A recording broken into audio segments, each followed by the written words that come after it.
नमस्कार। ज्वलंत मुद्दों पर आधारित हमारी राय में आप सभी का स्वागत करता हूं। मैं हूं राजीव। तो दोस्तों, कांग्रेस ने बीजेपी पर बड़े धोखे का गंभीर इल्जाम लगाया है और खास बात यह है कि यह इल्जाम उस वक्त लगा है जब मुंबई की बैठक के बाद इंडिया कुछ और मजबूत होकर सामने आया है और बीजेपी अपनी सत्ता बचाने के लिए नई तिकड़में भिड़ा रही है। संसद का विशेष सत्र बुलाने का फैसला भी बीजेपी की एक चाल ही दिख रही है, क्योंकि अभी तक यही पता नहीं है कि आखिर सत्र का एजेंडा क्या होगा।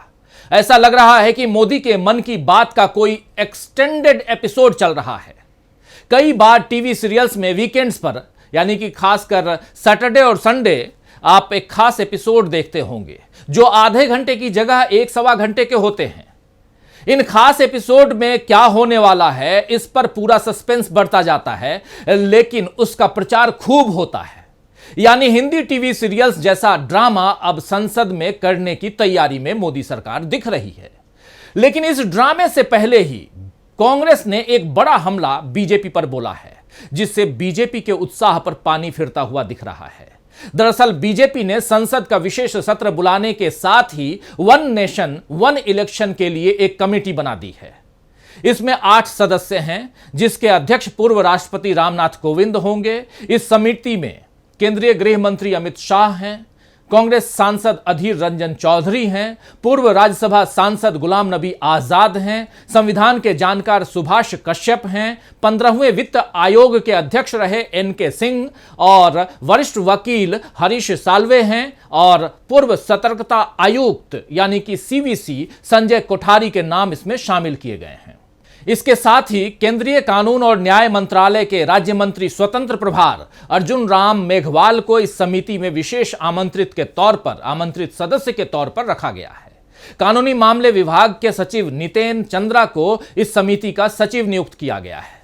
लेकिन मोदी सरकार ने इस कमेटी से मल्लिकार्जुन खड़गे को बड़ी चालाकी से बाहर रखा है, जबकि राज्यसभा में नेता प्रतिपक्ष मल्लिकार्जुन खड़गे और उनको अगर यहां शामिल किया जाता तो कमेटी की साख और सरकार की नीयत पर सवाल नहीं उठते।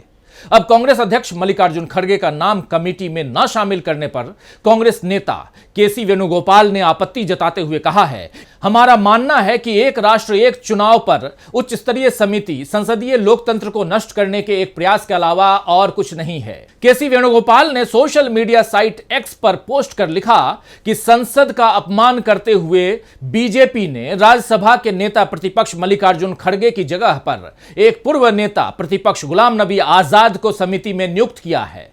सबसे पहले वे घोटाले, बेरोजगारी, महंगाई और अन्य मुद्दों से ध्यान भटकाने के लिए ये नौटंकी करते हैं। फिर मामले को बदतर बनाने के लिए वे विरोधियों को बाहर करके इस समिति के संतुलन को झुकाने की कोशिश करते हैं।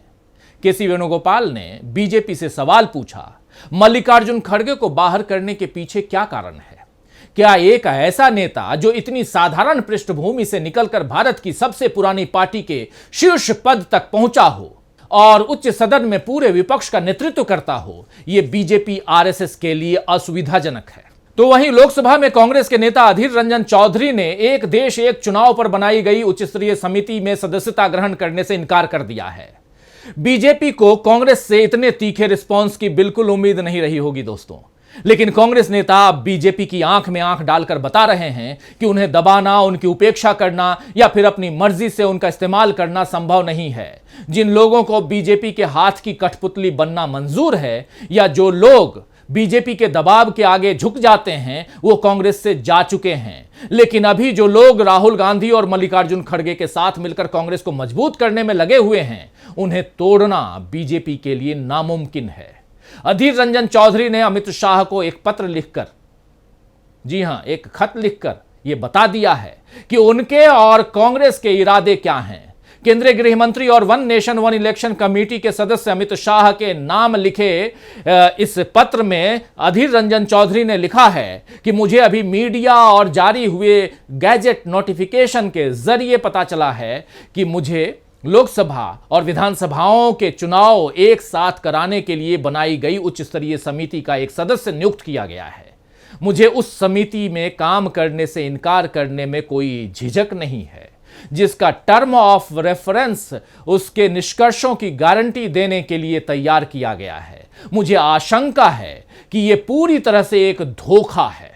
तो सुना आपने दोस्तों, अधीर रंजन चौधरी ने अपने इनकार की एक वजह यह भी बताते हुए लिखा है कि इसके अलावा मैंने पाया है कि राज्यसभा में विपक्ष के मौजूदा नेता को इससे बाहर रखा गया है। संसदीय लोकतंत्र की व्यवस्था का यह जानबूझकर किया गया अपमान है। ऐसे हालात में मेरे पास आपके निमंत्रण को अस्वीकार करने के अलावा और कोई विकल्प नहीं है। अधीर रंजन चौधरी ने यह भी लिखा है कि आम चुनाव से कुछ महीने पहले संवैधानिक रूप से संदिग्ध, व्यवहारिक रूप से असंभव और साधन के लिहाज से कार्यान्वयन न होने वाले विचार को देश पर थोपने का अचानक प्रयास सरकार के गुप्त उद्देश्यों को लेकर गंभीर चिंताएं पैदा करता है।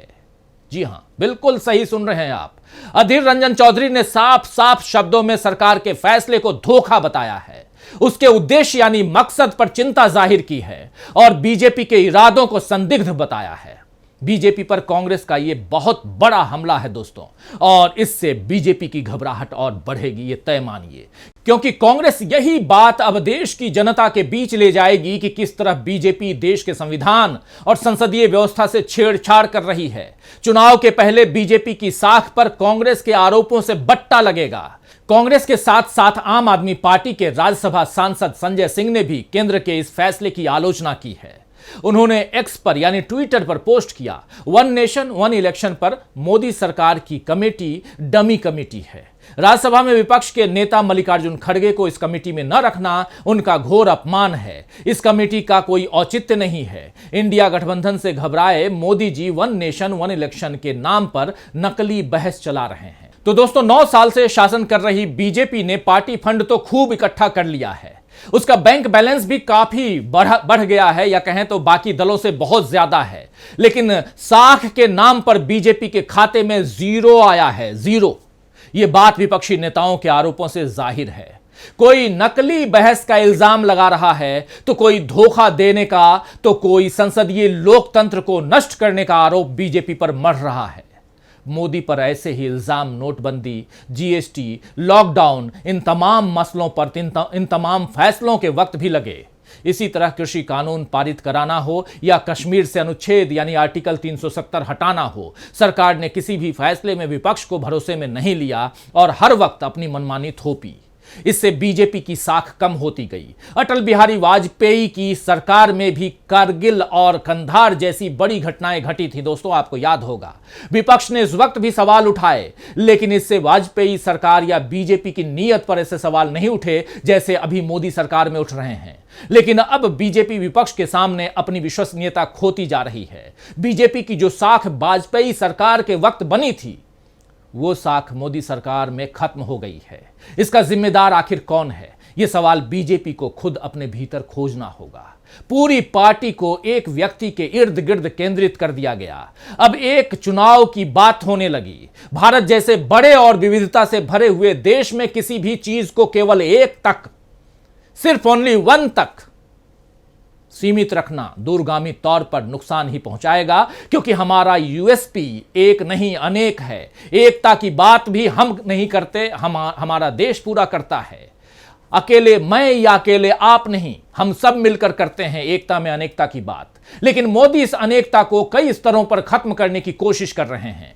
कांग्रेस इस कोशिश का पर्दाफाश करने में लगी हुई है। तो दोस्तों, आज के लिए बस इतना ही। नमस्कार।